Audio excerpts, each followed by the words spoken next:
fundamental rights of speech and reputation. Thank you, Deputy Chairman, sir. Thank you. Thank you, Mani P. Wilson ji. Mani Sri Raghav Chadha.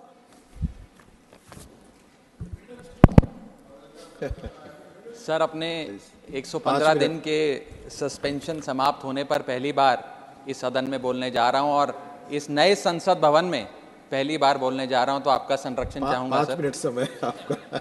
आप इसे maiden speech भी मानकर मुझे अधिक समय दे सकते हैं अगर चाहें तो।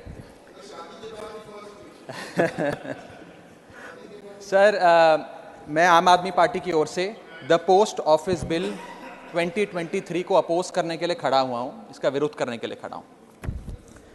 सर, ये कानून को अगर बारीकी से पढ़ा जाए तो इसमें 2 बड़े खतरनाक प्रावधान हैं, सेक्शन 9 और सेक्शन 10। ये ऐसे खतरनाक प्रावधान हैं जो भारतीय डाक सेवा को, इंडियन पोस्टल सर्विस को इतनी शक्तियां दे देंगे कि वे किसी भी शिपमेंट को, कंसाइनमेंट को, पोस्ट कोड, चिट्ठी को खोलकर उसे सीज कर सकते हैं, उसे पढ़ सकते हैं, उसे इंटरसेप्ट कर सकते हैं और उसके सब्सिक्वेंटली जो एक्शन उस पर लेना चाहते हैं वो ले सकते हैं। और इसके कोई रूल्स, कोई प्रोसीजर, कोई दायरा, कोई क्राइटेरिया बिल्कुल भी इस पूरे कानून में नहीं लिखा गया है। मैं पहले सेक्शन 9 पढ़ के सुनाना चाहूंगा, फिर विस्तार से अपनी बात रखूंगा।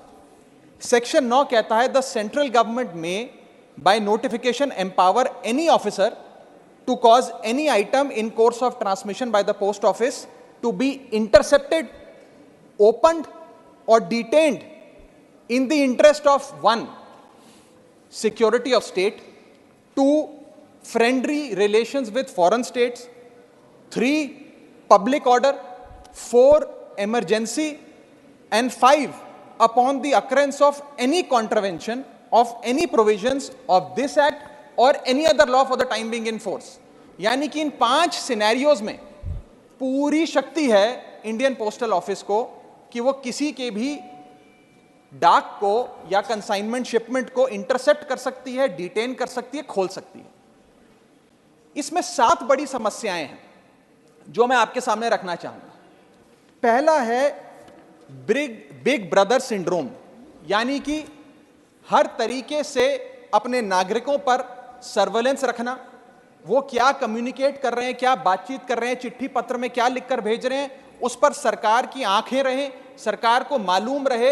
ये एक बिग ब्रदर सिंड्रोम है जिससे ये बिल पूरी तरीके से पीड़ित नजर आता है सर।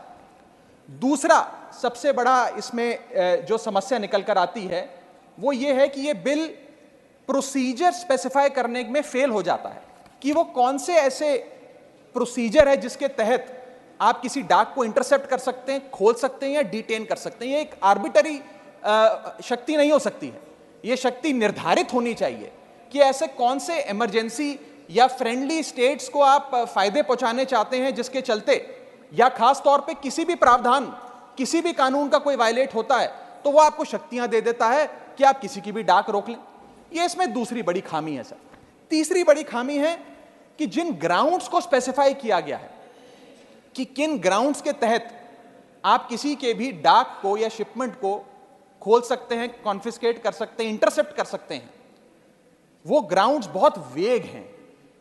वो किसी भी शिपमेंट को रोकने के लिए या किसी भी कंसाइनमेंट या चिट्ठी या डाक को रोकने के लिए कोई भी कानून पकड़कर या कोई भी मनगढ़ंत कहानी बनाकर आप उसे रोक सकते हैं। इतने वेग ग्राउंड्स ये कानून भारतीय डाक सेवा को देने जा रहा है। चौथा और सबसे बड़ा खतरा जो इस बिल से है कि जो अफसर इसको इंटरसेप्ट करेगा या कॉन्फिस्केट करेगा, अगर वो अफसर गलत पाया जाता है तो उसके खिलाफ कोई एक्शन नहीं लिया जाएगा, उसे पूरी आजादी है।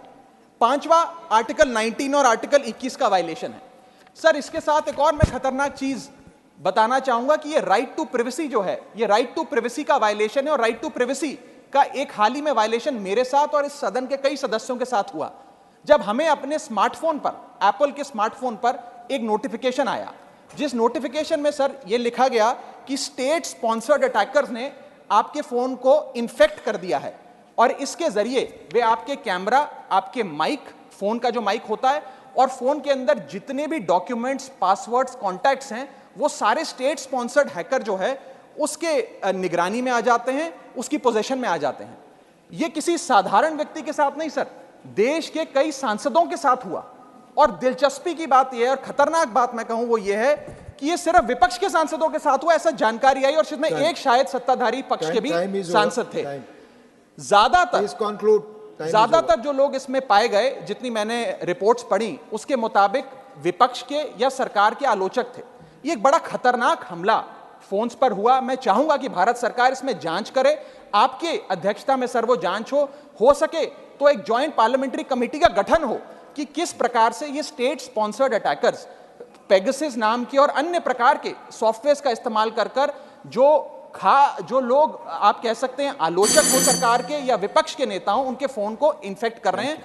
इस बिल का मैं विरोध करता हूं और चाहूंगा कि ये जो एप्पल का नोटिफिकेशन यहां बैठे कई सांसदों, विपक्ष के सांसदों के फोन पर आया, उसके बारे में सरकार कुछ अपनी बात भी रखे और इस पर जांच भी बिठाए। Thank you Raghav ji.